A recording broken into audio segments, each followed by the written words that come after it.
El alquimista. En lo alto, coronando la cima cubierta de hierba de un montículo abultado cuyos lados están cubiertos de árboles nudosos de la selva virgen cerca de la base, se encuentra el antiguo castillo de mis antepasados. Durante siglos, sus elevadas almenas han vigilado con ceño el paisaje salvaje y accidentado de los alrededores, sirviendo de hogar y fortaleza a la orgullosa casa, cuyo honrado linaje es más antiguo que los muros del castillo cubiertos de musgo. Estas antiguas torretas, manchadas por las tormentas de generaciones y desmoronándose bajo la lenta pero poderosa presión del tiempo, formaron en las épocas del feudalismo una de las fortalezas más temidas y formidables de toda Francia. Desde sus parapetos con matacanes y almenas montadas, varones, condes e incluso reyes habían sido desafiados, pero nunca los pasos del invasor habían resonado en sus amplios salones. Pero desde aquellos gloriosos años todo ha cambiado. Una pobreza apenas por encima del nivel de extrema necesidad, junto con un orgullo de nombre que impide su alivio mediante las actividades de la vida comercial, han impedido a los descendientes de nuestra estirpe mantener sus propiedades en un esplendor prístino, y las piedras caídas de los muros, la vegetación descuidada de los parques, el monte seco y polvoriento, los patios mal pavimentados, y torres derrumbadas en el exterior, así como los suelos combados, los zócalos carcomidos y los tapices desteñidos en el interior, cuentan una historia sombría de grandeza caída. Con el paso de los siglos, primero una y luego otra de las 4 grandes torretas quedaron en ruinas, hasta que al final solo una torre albergaba a los descendientes tristemente reducidos de los otrora poderosos señores de la finca. Fue en una de las cámaras más sombrías de esta torre restante donde yo, Antoine, el último de los infelices y malditos condes de C, vi la luz del día por primera vez, hace 90 largos años. Entre estas paredes, y entre los oscuros y sombríos bosques, los salvajes barrancos y grutas de la ladera de abajo, pasé los primeros años de mi atribulada vida. Nunca conocí a mis padres. Mi padre había muerto a los 32 años, un mes antes de que yo naciera, al caerle una piedra desprendida de uno de los parapetos abandonados del castillo, y como mi madre había muerto al darme a luz, mi cuidado y educación recayeron únicamente en el único sirviente que quedaba, un anciano de confianza y considerable inteligencia, cuyo nombre recuerdo como Pierre. Yo era hijo único, y la falta de compañía que este hecho me acarreaba se veía agravada por el extraño cuidado que mi anciano tutor ejercía al excluirme de la sociedad de los niños campesinos cuyas moradas estaban dispersas aquí y allá en las llanuras que rodean la base de la colina. En aquel momento, Pierre dijo que esta restricción me era impuesta porque mi noble nacimiento me situaba por encima de la asociación con semejante compañía plebeya. Ahora sé que su verdadero objetivo era mantener lejos de mis oídos los ociosos cuentos de la terrible maldición sobre nuestro linaje, que los simples inquilinos contaban y magnificaban cada noche mientras conversaban en voz baja en el resplandor de las chimeneas de sus cabañas. Así aislado y abandonado a mis propios recursos, pasé las horas de mi infancia estudiando los antiguos tomos que llenaban la biblioteca del castillo, llena de sombras y embrujada, y vagando sin rumbo ni propósito por el perpetuo crepúsculo del bosque espectral que cubre las laderas de la colina cercana a sus pies. Tal vez fue el efecto de ese entorno lo que hizo que mi mente adquiriera desde temprano un tono melancólico. Aquellos estudios y actividades que participan de lo oscuro y oculto en la naturaleza atrajeron poderosamente mi atención. De mi propia raza se me permitió aprender singularmente poco, pero el poco conocimiento que pude adquirir de ella pareció deprimirme mucho. Quizás fue al principio solo la manifiesta reticencia de mi viejo preceptor a discutir conmigo sobre mis antepasados paternos lo que dio lugar al terror que siempre sentí ante la mención de mi gran casa. Sin embargo, a medida que fui dejando atrás la infancia, fui capaz de unir fragmentos inconexos de un discurso, que se escapaban de la lengua reacia que había comenzado a fallar al acercarse a la senilidad, que tenían una especie de relación con cierta circunstancia que siempre había considerado extraña, pero que ahora se volvía vagamente terrible. La circunstancia a la que aludo es la temprana edad a la que todos los condes de mi linaje habían encontrado su fin. aunque hasta entonces había considerado esto como un atributo natural de una familia de hombres de corta vida. Después reflexioné largamente sobre estas muertes prematuras y comencé a relacionarlas con las andanzas del anciano, que a menudo hablaba de una maldición que durante siglos había impedido que las vidas de los poseedores de mi título superaran en mucho los 32 años. En mi 21º cumpleaños, el anciano Pierre me entregó un documento familiar que, según él, se había transmitido de padres a hijos durante muchas generaciones y que cada poseedor había continuado. Su contenido era de lo más sorprendente, y su lectura confirmó mis más graves temores. En ese momento, mi creencia en lo sobrenatural era firme y estaba profundamente arraigada, de lo contrario habría desestimado con desprecio la increíble narración que se desarrollaba ante mis ojos. El papel me transportó a los días del siglo XIII, cuando el viejo castillo en el que estaba sentado había sido una fortaleza temida e inexpugnable. Hablaba de un anciano que había vivido en nuestras tierras, una persona de no pocos logros, aunque poco más que un campesino. Se llamaba Michel, pero se le conocía por el apellido de Maubais, el malo, debido a su siniestra reputación. Había estudiado más allá de lo habitual en su clase, buscando cosas como la piedra filosofal o el elixir de la vida eterna, y tenía fama de ser sabio en los terribles secretos de la magia negra y la alquimia. Michel Maubais tenía un hijo, llamado Charles, un joven tan experto como él en las artes ocultas, y al que, por lo tanto, habían llamado Le Sourcier, o el mago. Esta pareja, rechazada por toda la gente honesta, era sospechosa de las prácticas más espantosas. Se decía que el viejo Michel había quemado viva a su esposa como sacrificio al diablo, y las inexplicables desapariciones de muchos niños campesinos pequeños se atribuían a la temida puerta de esos dos. Sin embargo, a través de las oscuras naturalezas del padre y del hijo corría un rayo redentor de humanidad. El malvado anciano amaba a su descendencia con una intensidad feroz, mientras que el joven sentía por su padre un afecto más que filial. Una noche, el castillo de la colina se vio sumido en la más absoluta confusión por la desaparición del joven Godofredo, hijo de Enrique el Conde.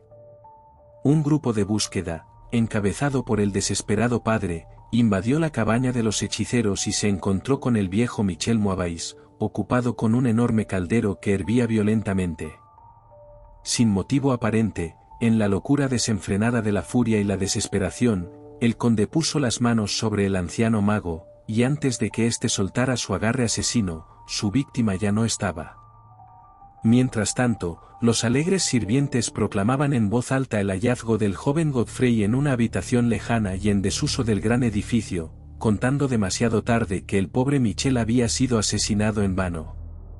Mientras el conde y sus asociados se alejaban de la humilde morada de los alquimistas, la figura de Charles Le Sourcier apareció entre los árboles.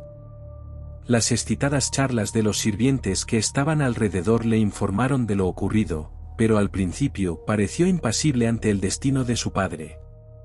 Luego, avanzando lentamente para encontrarse con el conde, pronunció con un acento sordo pero terrible la maldición que desde entonces ha perseguido a la casa de C.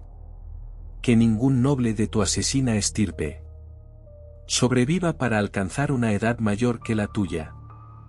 Dijo, cuando, saltando de repente hacia atrás en el oscuro bosque, sacó de su túnica un frasco de líquido incoloro que arrojó a la cara del asesino de su padre mientras éste desaparecía tras la cortina de tinta de la noche. El conde murió sin pronunciar palabra y fue enterrado al día siguiente, pero poco más de 2 años y 30 años después de su nacimiento. No se pudo encontrar ningún rastro del asesino, aunque implacables bandas de campesinos registraron los bosques vecinos y las praderas alrededor de la colina. Así, el tiempo y la falta de un recordatorio embotaron el recuerdo de la maldición en las mentes de la familia del difunto conde, de modo que cuando Godfrey, causa inocente de toda la tragedia y ahora portador del título, fue asesinado por una flecha mientras cazaba, a la edad de 32 años, no hubo más pensamientos que los de dolor por su fallecimiento. Pero cuando, años después, el siguiente joven conde, Robert, fue encontrado muerto en un campo cercano sin causa aparente. Los campesinos murmuraban que su señor acababa de cumplir 32 años cuando lo sorprendió una muerte prematura. Luis, hijo de Roberto, fue encontrado ahogado en el foso a la misma edad fatídica, y así a lo largo de los siglos corrió la ominosa crónica. Enrique, Roberto, Antonio y Armando arrebatados de vidas felices y virtuosas cuando un poco menores de edad que su desafortunado antepasado en su asesinato. Que me quedaban como mucho 11 años de existencia me lo aseguraron las palabras que leí. Mi vida, que antes tenía poco valor, se volvió cada día más querida para mí, a medida que profundizaba más y más en los misterios del mundo oculto de la magia negra. Aislado como estaba, la ciencia moderna no me había causado ninguna impresión, y trabajaba como en la Edad Media, tan absorto como lo habían estado el viejo Michel y el joven Charles en la adquisición de conocimientos demonológicos y alquímicos. Sin embargo, por mucho que leyera, no podía explicar de ninguna manera la extraña maldición que pesaba sobre mi linaje.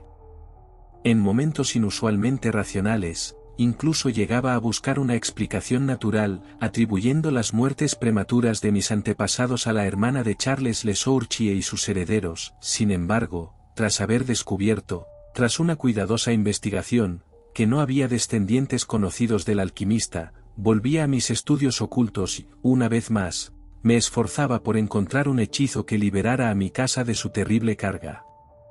Había tomado una decisión firme: nunca me casaría, porque como no existían otras ramas de mi familia, podría acabar la maldición conmigo mismo. Cuando me acercaba a los 30 años, llamaron al viejo Pierre al más allá. Lo enterré sola bajo las piedras del patio por el que le había gustado pasear en vida. Así me quedé reflexionando sobre mí misma como la única criatura humana dentro de la gran fortaleza, y en mi absoluta soledad mi mente comenzó a cesar su vana protesta contra la fatalidad inminente, para reconciliarse casi con el destino que tantos de mis antepasados habían encontrado. Gran parte de mi tiempo lo ocupaba ahora en explorar las salas y la torre en ruinas y abandonadas del antiguo castillo, que en mi juventud el miedo me había hecho rehuir, y algunas de las cuales, como me había dicho una vez el viejo Pierre, no habían sido pisadas por el pie humano durante más de 4 siglos. Muchos de los objetos que encontré eran extraños y asombrosos. Los muebles, cubiertos por el polvo de los siglos y desmoronados por la podredumbre de la humedad, se cruzaban en mi camino. Por todas partes se veían telarañas en una profusión nunca antes vista por mí, y enormes murciélagos batían sus huesudas y misteriosas alas por todos los lados de la penumbra, por lo demás deshabitada. De mi edad exacta, incluso hasta los días y las horas, llevaba un registro muy cuidadoso, porque cada movimiento del péndulo del enorme reloj de la biblioteca decía mucho más de mi condenada existencia. Por fin me acerqué a ese momento que durante tanto tiempo había visto con aprensión. Dado que la mayoría de mis antepasados habían sido apresados poco antes de alcanzar la edad exacta del conde Enrique al final, estaba en todo momento atento a la llegada de la muerte desconocida. No sabía de qué extraña forma me alcanzaría la maldición, pero al menos estaba decidido a que no me encontrara como una víctima cobarde o pasiva. Con nuevo vigor me dediqué a examinar el antiguo castillo y su contenido. Fue en una de las más largas de todas mis excursiones de descubrimiento en la parte desierta del castillo, menos de una semana antes de esa hora fatal que sentí que marcaría el límite máximo de mi estancia en la tierra, más allá de la cual no podría tener ni la más mínima esperanza de seguir respirando, que me encontré con el acontecimiento culminante de toda mi vida. Había pasado la mayor parte de la mañana subiendo y bajando escaleras medio en ruinas en una de las torretas antiguas más destartaladas. A medida que avanzaba la tarde, fui buscando los niveles inferiores, descendiendo a lo que parecía ser un lugar de confinamiento medieval o un almacén de pólvora excavado más recientemente. Mientras atravesaba lentamente el pasadizo incrustado de nítrido al pie de la última escalera, el pavimento se volvió muy húmedo, y pronto vi a la luz de mi linterna parpadeante que una pared en blanco y manchada de agua impedía mi camino. Al dar la vuelta para desandar mis pasos, mi mirada se posó en una pequeña trampilla con un anillo, que estaba justo debajo de mis pies. Tras hacer una pausa, conseguí con dificultad levantarla, tras lo cual se reveló una abertura negra, exhalando humos nocivos que hicieron que mi antorcha chisporroteara, y revelando en el resplandor inestable la parte superior de una hilera de topes de piedra. En cuanto la antorcha, que había bajado a las repelentes profundidades, ardió libre y constantemente, comencé mi descenso. Los escalones eran muchos y conducían a un estrecho pasadizo de piedra que sabía que debía estar muy por debajo del suelo. Este pasadizo resultó ser muy largo y terminaba en una enorme puerta de roble, que goteaba por la humedad del lugar y se resistía con fuerza a todos mis intentos de abrirla. Tras dejar de insistir en esta dirección, había retrocedido un poco hacia las escaleras, cuando de repente experimenté uno de los choques más profundos y exasperantes que puede recibir la mente humana. Sin previo aviso, oí como la pesada puerta detrás de mí se abría lentamente chirriando sobre sus bisagras oxidadas. Mis sensaciones inmediatas son incapaces de ser analizadas. Encontrarme en un lugar tan completamente desierto como yo había considerado el viejo castillo con evidencia de la presencia de un hombre o un espíritu, produjo en mi cerebro un horror de la descripción más aguda. Cuando por fin me di la vuelta y me enfrenté al lugar del que provenía el sonido, mis ojos debieron de salirse de sus órbitas ante la visión que contemplaron. Allí, en la antigua puerta gótica, se encontraba una figura humana. Era la de un hombre vestido con un solideo y una larga túnica medieval de color oscuro. Su largo cabello y su barba suelta eran de un negro terrible e intenso, y de una profusión increíble. Su frente, muy por encima de las dimensiones habituales, sus mejillas, profundamente hundidas y fuertemente marcadas por arrugas, y sus manos, largas, con forma de garras y nudosas, eran de una blancura tan mortal y marmórea como nunca había visto en ningún otro hombre.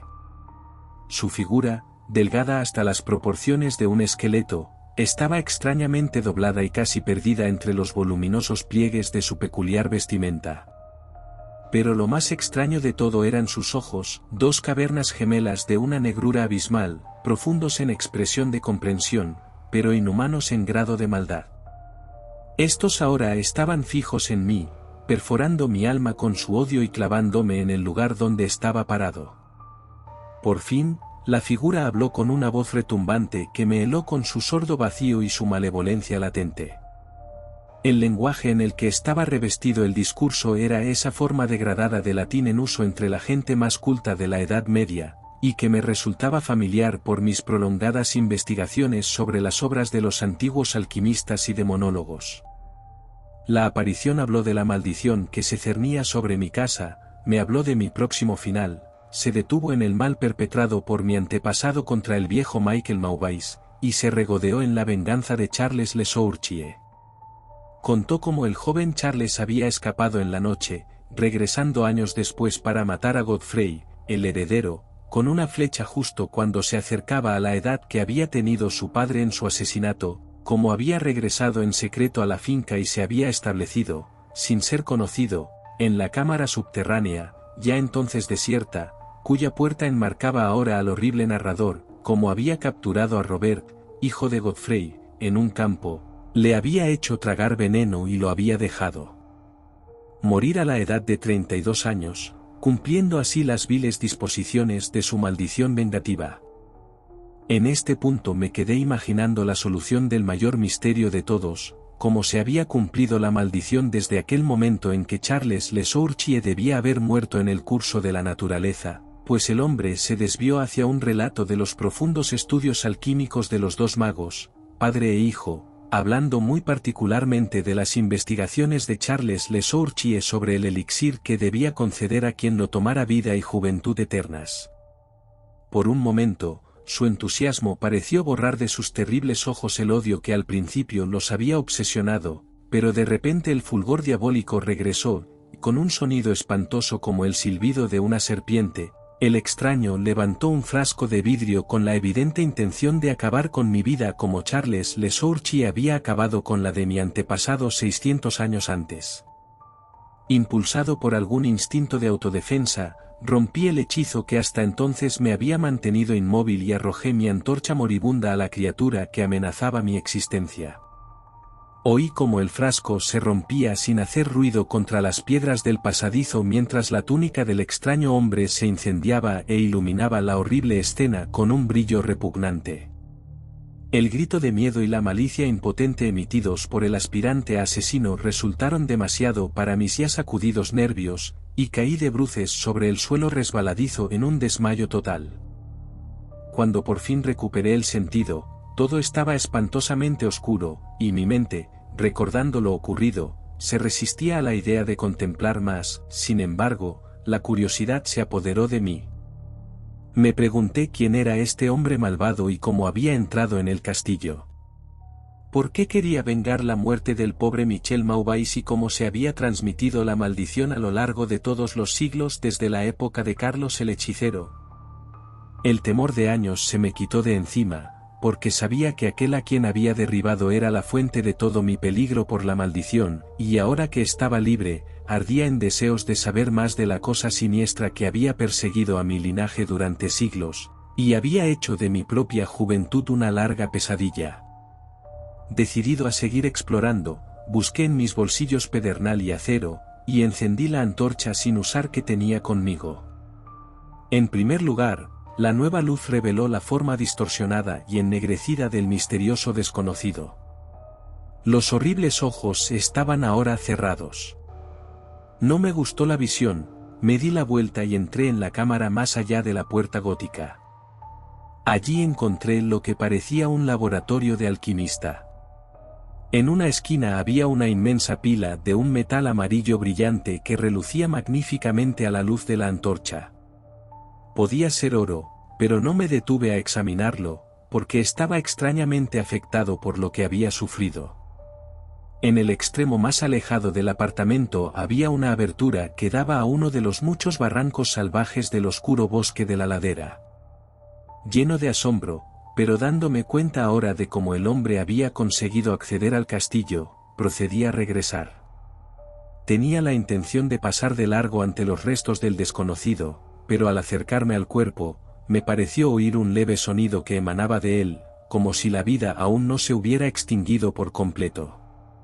Horrorizado, me volví para examinar la figura carbonizada y arrugada que yacía en el suelo. Entonces, de repente, los horribles ojos, aún más negros que el rostro lleno de cicatrices en el que estaban incrustados, se abrieron de par en par con una expresión que no pude interpretar. Los labios agrietados intentaron articular palabras que no pude entender bien. Una vez capté el nombre de Charles Le Sourchier, y de nuevo me pareció que las palabras años y maldición salían de la boca retorcida. Aún así, no pude entender el significado de su discurso inconexo. Ante mi evidente ignorancia de su significado, los ojos brillantes me lanzaron una vez más una mirada malévola, hasta que, impotente ante la situación de mi oponente, temblé al observarlo. De repente, el miserable, animado por su último estallido de fuerza, levantó su horrible cabeza del pavimento húmedo y hundido. Entonces, mientras yo permanecía paralizado por el miedo, encontró su voz y en su último aliento gritó esas palabras que desde entonces han perseguido mis días y mis noches. «Necio», chilló, ¿no puedes adivinar mi secreto? ¿No tienes cerebro para reconocer la voluntad que ha cumplido durante 6 largos siglos la terrible maldición sobre tu casa? ¿No te he hablado del gran elixir de la vida eterna? ¿No sabes cómo se resolvió el secreto de la alquimia? Te digo que soy yo. ¿Yo? Yo, que he vivido durante 600 años para mantener mi venganza, porque soy Charles Le Sourchier.